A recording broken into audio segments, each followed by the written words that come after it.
오늘 함께 나눌 교리문답은 제18주일입니다. 제18주일 주님의 승천에 대해 고백한 제46문부터 50문까지의 하이데벨 교리문답 내용을 함께 교독하도록 하겠습니다. 하이데벨 교리문답 제18주일 제46문 그리스도께서 하늘에 오르셨고라고 말할 때 당신은 무엇을 고백합니까? 그리스도께서 제자들이 보는 가운데서 땅에서 하늘로 올림을 받으셨으며 산 자와 죽은 자를 심판하기 위해 다시 오실 때까지 우리의 유익을 위해 거기에 계신다는 것입니다. 제47문 그러면 그리스도께서는 우리에게 약속하신 대로 이 세상 끝날까지 항상 우리와 함께 계시는 것이 아닙니까? 그리스도는 참 사람이요 참 하나님이십니다. 그분의 인성에 관해 말하자면 그분은 더 이상 이 땅 위에 계시지 않습니다.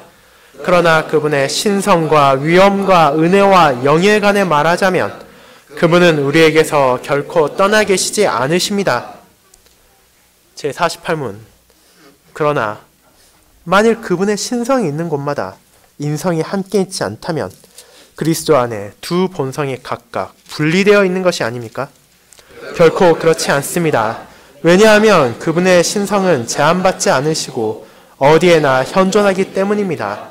이처럼 그분의 신성은 진정 그분이 취하신 인성을 초월하지만 그럼에도 불구하고 이 인성 안에 거하며 인격적으로 인성과 연합되어 있습니다. 제49문 그리스도의 승천하심이 우리에게 어떻게 유익을 줍니까? 첫째, 그리스도께서는 하늘에서 그분의 아버지 앞에 계신 우리의 대언자이십니다. 둘째, 우리의 머리이신 그리스도께서 그분의 지체인 우리도 또한 그분에게로 데려가실 것이라는 확실한 보증으로 우리 육체가 하늘에 있습니다. 셋째, 그래서 그분의 영을 확실한 보증으로 우리에게 보내셔서 우리는 땅에 있는 것을 구하지 않고 성령님의 능력으로 하나님 우편에 앉아 계신 그리스도께 속한 위에 있는 것들을 구합니다. 설교 후에는 찬송 1B를 통해 신앙 고백을 한 후 시편 47편 1에서 4절까지를 함께 부르겠습니다.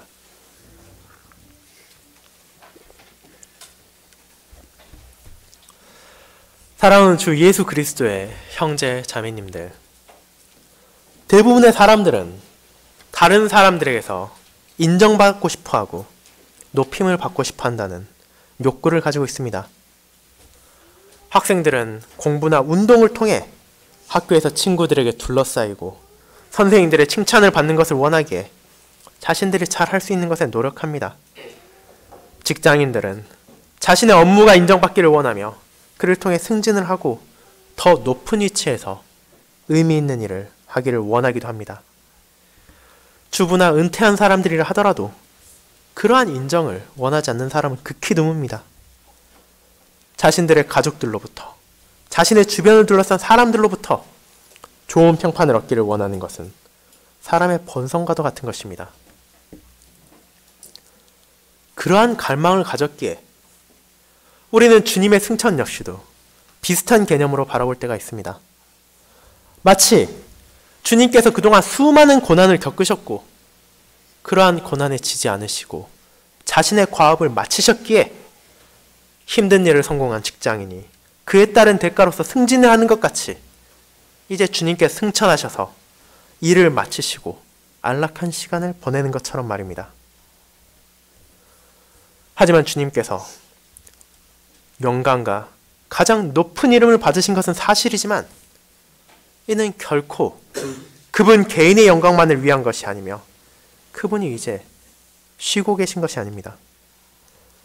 주님께서 이 땅에 내려오시고 고난을 받으시고 죽으시고 장사되시고 부활하신 그 모든 것이 자신을 위해서가 아니라 그분에게 주어진 모든 언약 백성, 그분을 믿고 의지하는 모든 신자들을 위한 것인가 마찬가지로 그분의 승천까지도 자신의 백성들에게 유익을 주기 위함이었으며 지금도 그러한 유익을 우리에게 끝없이 내려주고 계십니다. 그렇게 교리문답은 제18주일의 가르침을 통해 하나님께서 자신의 아들의 승천에 대해 말씀 속에서 알려주신 가르침을 요약하여 이를 우리에게 가르치며 주님의 승천에 대해서 바르게 이해할 것을 요구합니다. 오늘 저는 이러한 가르침을 승천하신 그리스도라는 짧은 제목으로 설명드리고자 합니다. 이를 통해 그리스도께서 승천을 하셨다는 것이 어떤 것을 의미하며 그것이 어떻게 이루어졌는지를 알아보고 주님의 승천에 대한 오해를 제거할 것입니다. 그리고 마침내 그분께서 승천하심을 통해서 신자들에게 주어진 놀라운 은혜와 위로에 대해서 함께 알아볼 것입니다. 저는 이를 다음 두 부분으로 나눠서 알려드리고자 합니다. 첫째, 그리스도의 승천. 둘째, 신자들에게 주어지는 유익입니다. 첫째, 그리스도의 승천에 대해 함께 알아보겠습니다. 형제자매 여러분, 우리는 제11주일로부터 시작해서 계속해서 아들 하나님과 우리의 구속에 대해서 배워가고 있습니다. 그러한 과정을 통해 주님께서 우리에게 은혜의 위로를 베풀어 주시기 위해서 감당하셨던 사역이 얼마나 크고 놀라운지를 함께 알아갈 수 있었습니다. 하나님의 독생자이시며 우리의 주님께서는 예수라는 놀라운 이름을 가지신 그리스도, 약속된 메시아, 기름 부음 받은 자로서 이 땅에 내려오셨습니다. 동정녀 마리아의 살과 피로부터 친히 참 인성을 취하심으로 참 하나님이시며 참 사람인 구원자와 중보자가 누구인지를 자신의 온 백성이 알게 하셨습니다.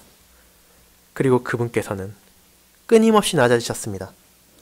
잉태한 그 순간부터 시작된 그분의 고난은 지상에서의 사역 기간 동안에 결코 멈추지 않았으며 그러한 모든 것을 견뎌내시며 온전히 순종하신 주님께서는 마침내 십자가에 매달리심으로 전 인류의 죄에 대한 하나님의 진노를 받아들이셨습니다. 평범한 죽음이 아니라 십자가에 못 박히심으로 우리들 위에 놓여진 저주를 대신하여 받으심으로 이제 소망과 위로를 주셨습니다.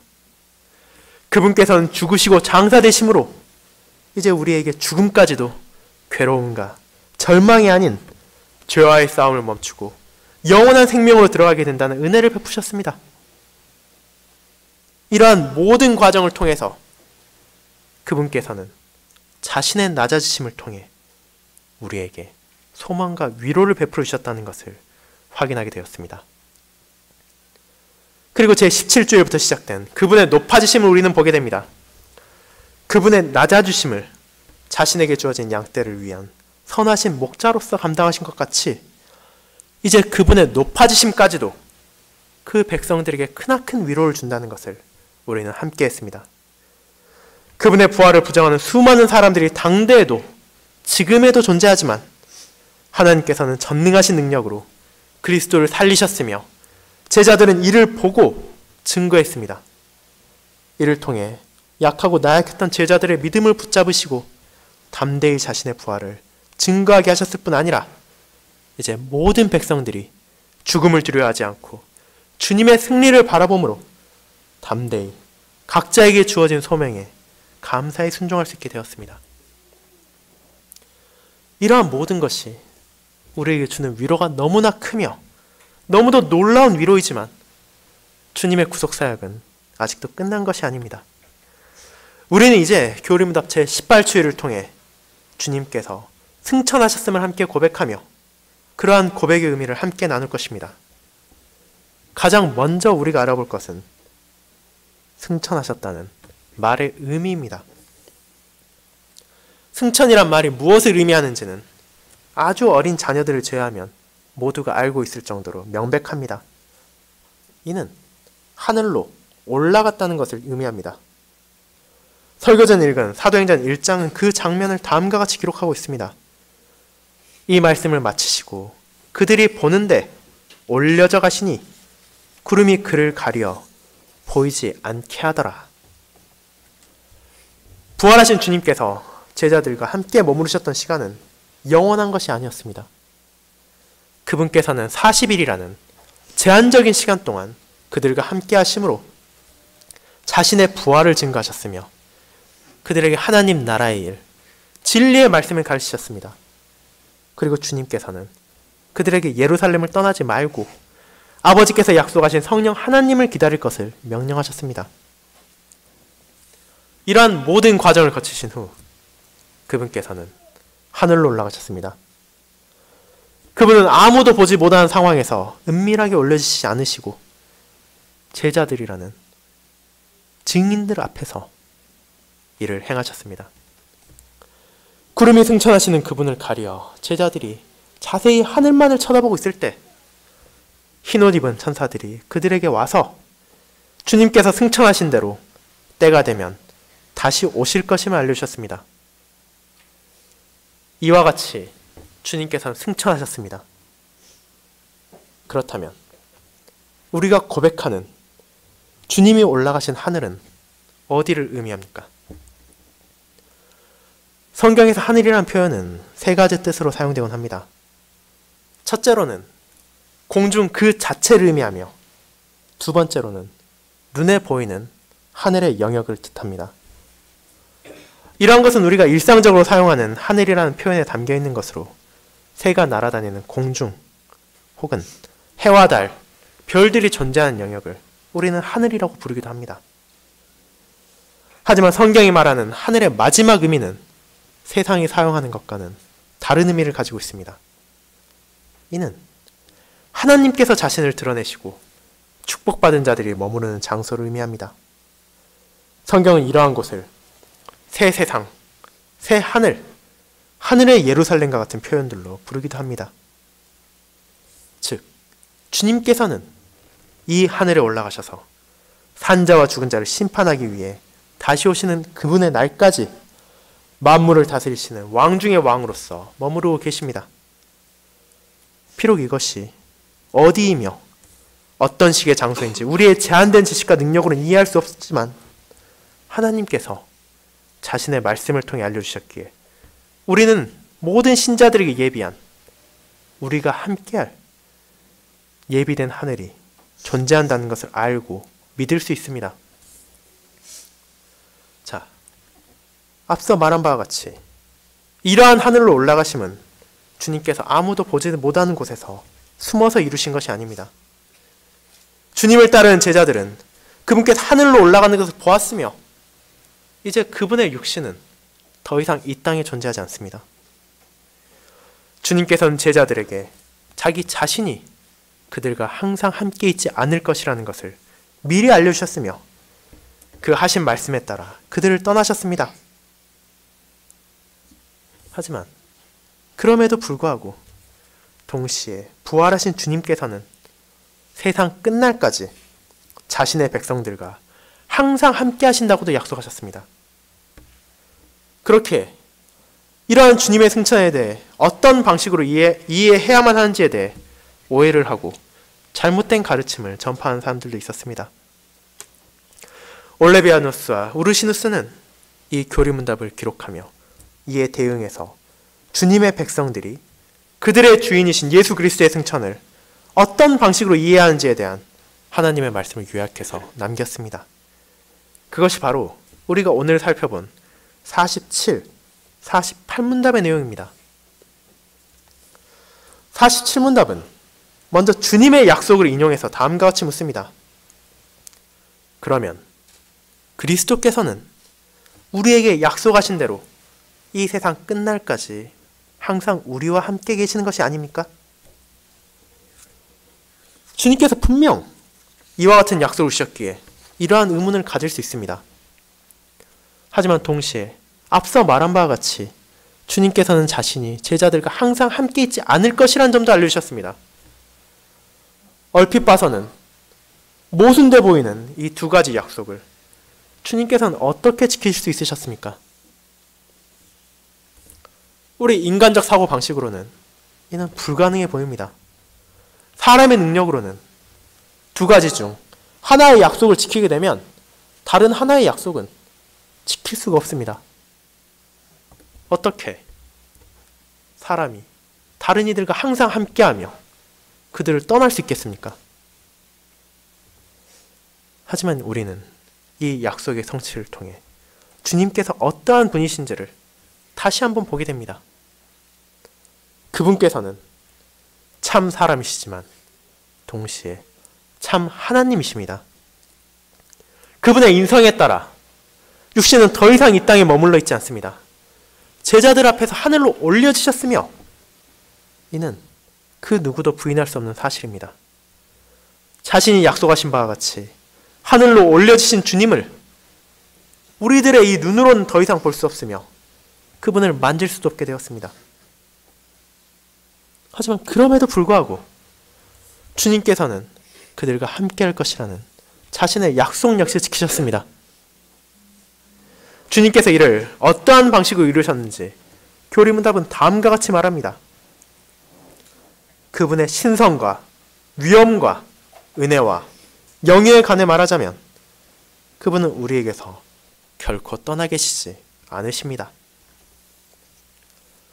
지금 하나님 우편에 앉아 계신 주님께서는 만물을 다스리심으로 그분의 위엄은 모든 피조물들 위에 존재합니다. 그분의 은혜 역시 그분의 육체가 우리를 떠나셨다고 해서 끊어진 것이 아니며 오히려 더 풍성한 은혜가 주어지기에 그분의 은혜가 우리와 항상 함께 존재합니다.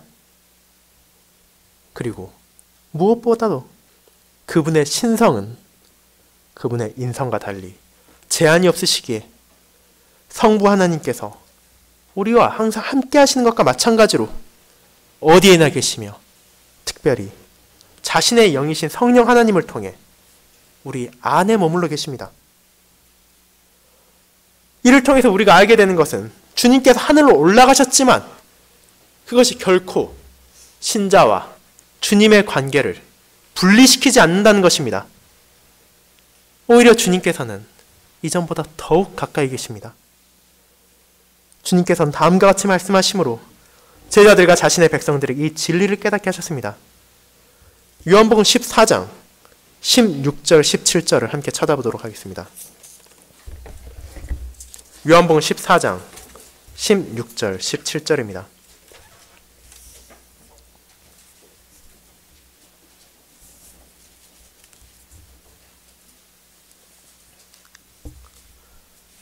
요한복음 14장 16절 17절을 함께 낭독하겠습니다. 내가 아버지께 구하겠으니 그가 또 다른 보혜사를 너희에게 주사 영원토록 너희와 함께 있게 하리니 그는 진리의 영이라 세상은 능히 그를 받지 못하나니 이는 그를 보지도 못하고 알지도 못함이라. 그러나 너희는 그를 아나니 그는 너희와 함께 거하심이요 또 너희 속에 계시겠음이라. 이를 통해서 주님께서는 육신은 하늘에 계시지만 우리를 떠나지 않으셨을 뿐 아니라 심지어 우리 안에 지금도 거하고 계신다는 사실을 깨닫게 하십니다. 그렇지만 이러한 진리에 대해서 여전히 의문을 가지는 사람들이 존재했습니다. 47문답의 내용과 같이 우리의 주님 예수 그리스도의 육신이 이제 하늘에 계시지만 그분의 신성과 그분의 영이 우리와 함께 거하신다면 그것은 주님의 본성이 분리가 된 것이 아닌가 하고 말입니다. 이것을 다루는 것이 바로 교리문답의 제48문답입니다. 이 질문이 묻는 것은 주님의 육신까지도 신성과 마찬가지로 편재, 즉 주님의 육신 역시 어느 곳에나 계실 수 있다고 주장하는 루터교의 반론을 다루고 있는 것입니다. 그들은 그리스도의 윗격 안에 있는 두 본성이 결코 분리할 수 없는 관계로 연합되어 있기에 주님의 신성이 있는 곳이라면 주님의 인성도 반드시 함께 존재해야 한다고 가르칩니다. 하지만 이는 그렇지 않습니다. 이는 주님의 신성과 인성을 잘못 이해한 결과에 나온 오류에 불과합니다. 주님의 신성은 분명 무한하시며 동시에 어느 곳에나 있을 수 있지만 그분의 인성은 유한하심으로 한 곳밖에 있지 못합니다. 그렇게 그분의 신성에는 제한이 없으며 편재하심으로 인성 속에도 존재하시지만 지금 우리 신자들 안에도 존재하고 계시는 것입니다. 만약 주님의 인성이 그분의 신성과 마찬가지로 어느 곳에나 동시에 존재하실 수 있다면 그것은 주님의 인성의 속성까지도 신성의 속성으로 변하고 마는 것이기에 더 이상 참 사람이라고 할 수 없는 것입니다. 그리고 주님께서는 참 사람이 아니시라면 우리의 구원자이시며 중보자가 되실 수 없기에 그러한 잘못된 가르침을 우리는 거부합니다. 하지만 이러한 주님의 신성이 인성 바깥에도 어디에나 편재하신다는 사실이 주님의 두 본성의 연합을 깨뜨리는 것은 아닙니다. 주님의 신성은 인성 속에서나 인성 밖에서나 완전하며 동일하시며 분명 인성을 초월하시지만 그 안에서 온전한 연합을 이루심으로 지금도 여전히 참 사람이시며 참 하나님이신 우리의 중보자와 구원자이십니다. 사랑하는 형제 자매 여러분, 주님의 승천에 대한 이러한 가르침들이 여러분에게 어려움을 가져올 수 있습니다. 우리가 가지고 있는 지식과 우리가 배운 논리로 주님의 승천과 그분의 두 본성의 연합에 대해서 온전히 이해할 수 없기 때문입니다. 하지만 이러한 사실이 우리가 그분의 승천을 고백하는데 지장을 줍니까? 그렇지 않습니다. 아버지의 말씀이 우리에게 충분히 알려주는 바와 같이 우리는 우리의 머리로 이를 이해하는 것이 아니라 우리의 마음으로 믿고 받아들입니다. 그리고 주님의 승천이 역사적으로 실제 일어난 것이며 그를 믿을 수 있도록 제자들의 증거뿐 아니라 그분의 말씀을 남겨주심으로 우리가 의심 없이 이를 받아들일 수 있는 은혜를 베풀어 주셨습니다. 그렇게 우리는 주님의 승천을 거부하며 주님의 승천을 그저 필요 없는 교리적 가르침이라고 생각해서는 안 되며 동시에 하늘에 계신 주님을 찾기 위해 제자들과 같이 하늘만을 바라볼 필요도 없습니다. 천사들이 제자들에게 일깨워 준 것 같이 주님께서 우리에게 주신 약속을 믿으며 다시 오실 그분께서 지금 하늘에 계신다는 사실을 온전히 믿으면 됩니다. 주님께서 승천을 통해 우리에게 베풀어 주신 진정한 위로를 알기 위해서는 그분께서 하늘로 올림을 받으셨다는 것을 알아야 하며 이것을 믿어야 하며 이것을 고백해야 하기 때문입니다. 이제 우리가 그러한 믿음을 가지고 주님의 승천을 바라볼 때 하늘로 올라가심을 고백하는 것이 어떠한 의미를 가지고 있는지를 깨달을 수 있습니다. 주님의 승천이 그저 한 사람이 하늘로 올라갔다로 끝나는 과거의 사건이 아니며 우리의 중보자이시며 우리의 구원자이신 주님, 예수 그리스도께서 하늘로 올라간 것이며 지금도 여전히 우리에게 영향을 주고 있기 때문입니다. 그리고 그분의 모든 행적 중 어느 하나 자신의 백성을 위한 것이 아닌 것이 없듯이 이제 그분의 승천까지도 우리에게 너무도 큰 위로를 준다는 사실을 함께 보게 될 것입니다. 이를 통해 주님께서 제자들에게 말씀하신 내가 떠나가는 것이 너에게 유익이라는 이 가르침의 참된 의미를 신자가 받는 유익을 살펴봄으로 알게 될 것입니다. 두 번째, 신자들에게 주어지는 유익을 함께 알아보겠습니다. 성도 여러분, 이제 예수 그리스도의 승천을 바르게 믿고 고백한 우리는 그분께서 승천을 통해서도 우리에게 유익을 주셨다는 사실을 알게 됩니다. 주님께서는 아버지의 영광과 그 자신의 영광을 위해 하늘로 올라가셨지만 이는 결코 자신의 백성들과 무관한 어떤 것이 아니었습니다. 그렇게 하늘에 올라가신 주님을 가진 백성들이 받게 되는 유익을 교리문답은 크게 세 가지로 정리하여 알려주고 있습니다. 가장 먼저 우리가 알게 되는 것은 모든 언약 백성들이 대언자를 가지게 되었다는 것입니다. 교리문답은 이 사실을 다음과 같이 알려줍니다. 첫째, 그리스도께서는 하늘에서 그분의 아버지 앞에 계신 우리의 대언자이십니다. 이 대언자라는 표현은 옹호자, 지지자라고도 이해할 수 있는 단어입니다. 그렇다면 이러한 대언자의 역할이 무엇이기에 주님의 승천하심으로 우리가 이 유익을 얻고 있는 것입니까? 대언자라고 하는 것은 앞서 말한 옹호자, 지지자라는 유의하에서 알 수 있듯이 누군가를 대신해서 말하며 그의 행동을 옹호하고 지지해 준다는 뜻을 가지고 있습니다. 우리가 법정적 상황을 생각해 본다면 누군가를 변호해 주는 변호사라고도 볼 수 있을 것입니다.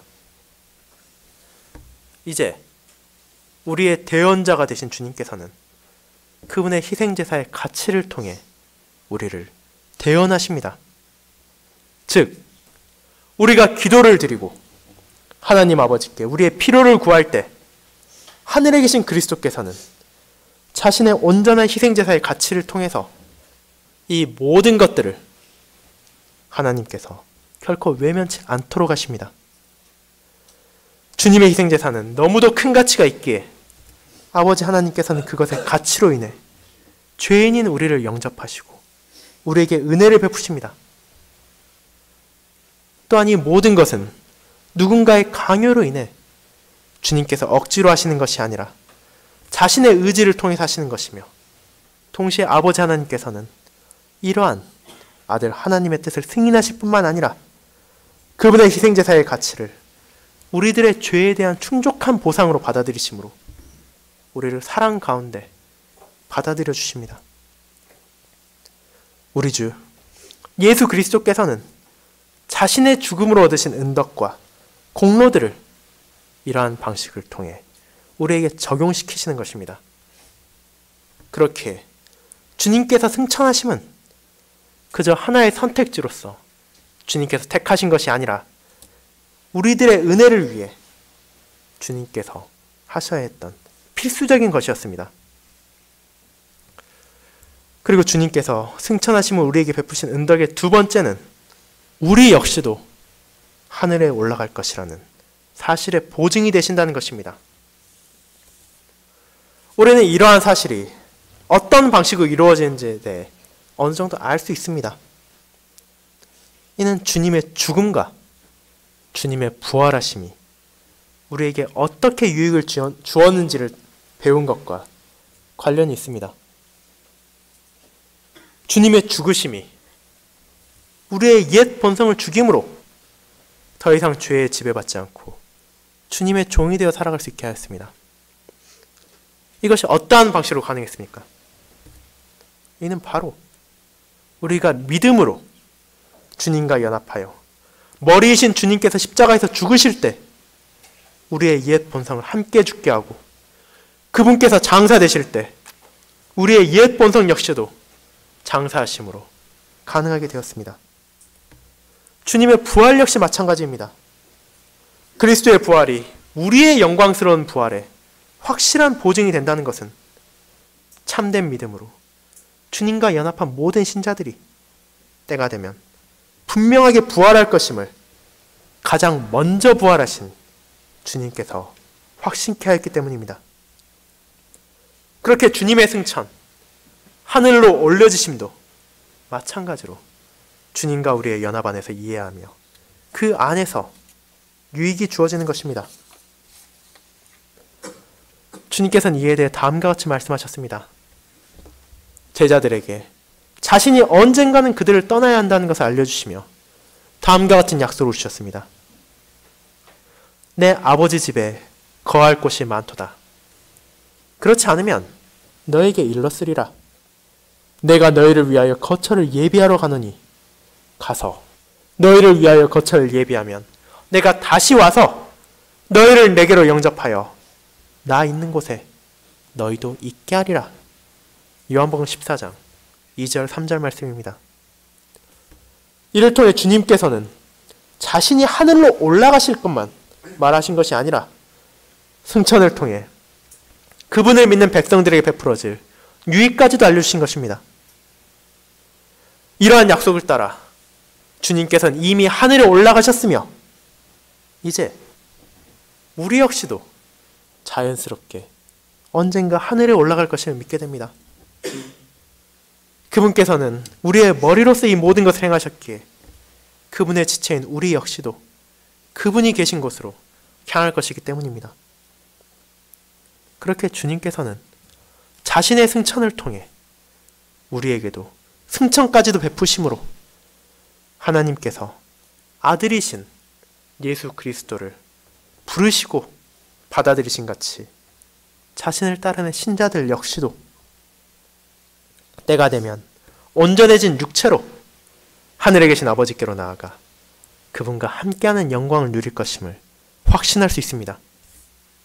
그를 위해서 주님께서는 하늘로 올라가셨으며 자신의 때가 되면 모든 백성을 부르실 것이기에 우리 역시 머리신 그리스도께서 계신 하늘로 올라갈 것이라는 확실한 보증을, 유익을 얻게 됩니다.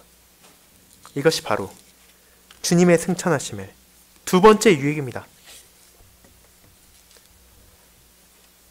그리고 그리스도께서 하늘로 올려지심으로 우리에게 베풀어지는 마지막 유익은 바로 그분의 영이신 성령 하나님에 관한 것입니다. 성령 하나님에 대해 자세한 내용은 제20주일에 알아볼 것이지만 여기서는 그리스도께서 주신 유익과 관련하여 살펴보도록 하겠습니다. 교리문답은 다음과 같이 마지막 유익을 설명합니다. 셋째, 그리스도께서 그분의 영을 확실한 보증으로 우리에게 보내셔서 우리는 땅에 있는 것을 구하지 않고 성령님의 능력으로 하나님 우편에 앉아 계신 그리스도께 속한 위에 있는 것들을 구합니다. 우리가 가장 먼저 보는 것은 그분께서 성령 하나님을 우리에게 보내주신 것이 어떤 의미를 가지고 있는가입니다. 이를 교리문답을 확실한 보증이라고 말하고 있으며 이는 보다 정확하게는 단순한 보증이 아니라 상응하는 담보를 의미합니다. 즉, 둘째에서 나온 확실한 보증이 이어지는 그에 상응하는 담보입니다. 이는 이미 주어졌던 담보와 같은 가치를 가지는 것을 의미하며 이를 통해 약속과 신실함을 보증하는 것을 뜻합니다. 마치 결혼식장에서 신랑과 신부가 반지를 서로 교환하는 것 같이 말입니다. 그렇다면 먼저 주어졌던 담보는 무엇입니까? 이것은 바로 앞서 우리가 살펴본 그리스도께서 하늘로 올려지심입니다. 그분께서 하늘로 올려지심을 통해 우리 역시 하늘로 가게 될 것이라는 확실한 보증을 주셨을 뿐만 아니라 이제 그분께서 성령 하나님을 그분의 백성들에게 보내주심으로 그들이 주님을 잃고 방황하거나 두려워하지 않도록 상응하는 담보, 확실한 보증을 주신 것입니다. 자신의 영이신 성령 하나님께서 항상 함께한다는 것을 우리가 안다는 것보다 더 크고 더 확실한 보증이란 있을 수 없기에 이제 신자들은 주님께서 자신을 버린 것이 아니라 주님께서 약속하신 모든 것들을 순서대로 이행하고 계신다는 것을 분명히 깨달을 수 있습니다. 하지만 주님께서 성령 하나님을 보내신 것은 이 보증으로서만 보내신 것이 아닙니다. 성령 하나님께서는 우리와 함께 하심으로 우리를 생각지도 못했던 놀라운 길로 인도하십니다. 그것은 바로 우리가 위에 있는 것들을 구하게 한다는 것입니다. 즉, 이 땅에 속해 있는 세상적인 것들을 추구하며 살아가는 것이 아니라 위에 있는 천사의 것들을 바라며 살아갈 수 있도록 우리를 인도하신다는 것입니다. 또한 이 천사의 것을 구하는 것에도 분명한 이유가 있음을 알려줍니다. 그저 단순히 하늘을 바라보며 하늘의 것을 구하는 것이 아니라 우리가 이 땅의 것을 구하는 대신 천사의 것을 구하는 이유는 바로 그것이 그리스도께 속해 있기 때문입니다. 이 세상을 살아가는 우리는 연약하며 불완전합니다. 우리가 드리는 최상의 선행마저도 죄로 오염되어 있기에 공의로우신 하나님의 기준 앞에서는 선으로서 가치를 가지지 못합니다. 하지만 그러한 사실이 우리가 그리스도께 속한 것을 추구하며 산다는 것을 막을 수는 없습니다. 왜 그렇습니까? 이는 바로 우리 역시도 저와 여러분 모두가 이미 그리스도께 속해 있는 존재이기 때문입니다. 우리의 유일하신 주님, 예수 그리스도께 속해 있는 존재로서 그분께 속한 하늘의 것들을 구해야 한다는 것을 주님께서는 알려주셨습니다. 우리가 옛 본성에 지배당하고 마귀와 죄의 노예가 되었을 때 우리는 자연스럽게 그것들에게 속한 것을 구했습니다. 거짓과 악함, 죄를 추구하는 것을 기쁨으로 여기며 그러한 것들을 위해 삶을 바쳤습니다. 하지만 이제 주님께서는 우리의 속박을 풀어주시고 우리를 자신의 소유가 되게 하셨으며 성령 하나님께서는 그리스도의 것이 된 우리가 무엇을 구해야 하는지를 알려주십니다. 우리가 세상의 악한 것들을 바라볼 때 그것들이 잘못되었음을 깨닫게 하시고 우리가 진정으로 회개하고 주님께 속한 선하고 합당한 위에 있는 것들을 추구하게 하심으로 이 땅에서 성화의 길을 나아갈 수 있도록 하십니다.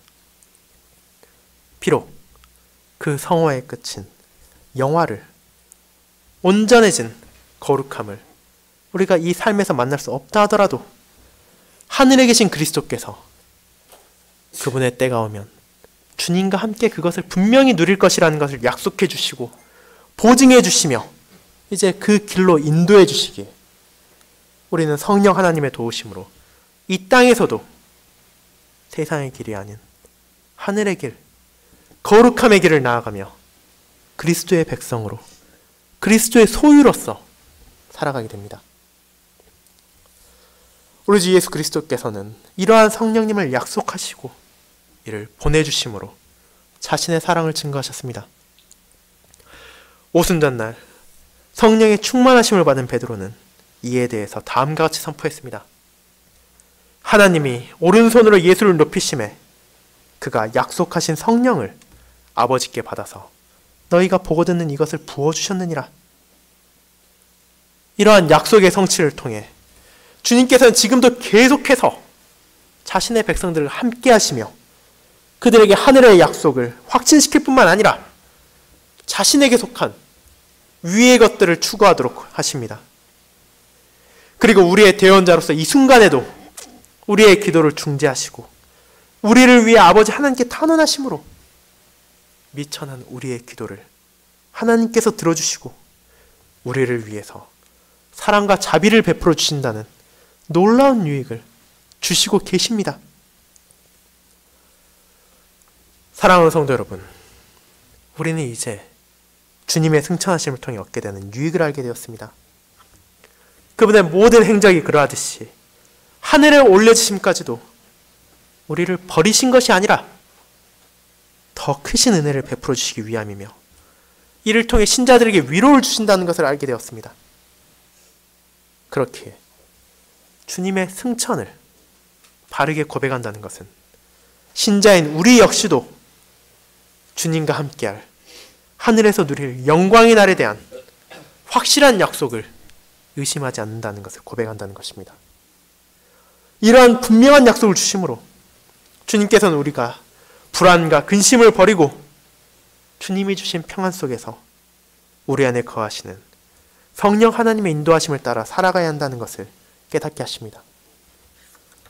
세상에 산재하는 우리의 눈과 마음을 유혹하고 악하고 죄악된 길로 향하게 하는 것이 아니라 주님께 속한 자로 주님께 속한 것을 구하고 주님께 속한 자로 살아가는 것이 바로 이 땅의 삶에서도 시작할 수 있으며 이러한 것을 우리에게 바라시며 이러한 삶을 살아가도록 우리 안에 거하시는 주님의 영이신 성령 하나님께서 격려하시며 우리를 인도하십니다. 그렇게 저와 여러분의 모든 삶 속에서 우리는 이를 구해야만 합니다. 승천하신 그리스도를 바라보며 그분께서 보내주신 성령 하나님의 인도하심을 따라 하늘 아버지의 나라에 속한 것들을 구하도록 합시다. 그 길을 흔들리지 않고 살아갈 수 있는 확신을 부활하시고 승천하신 주님께서 우리에게 주셨습니다. 아멘.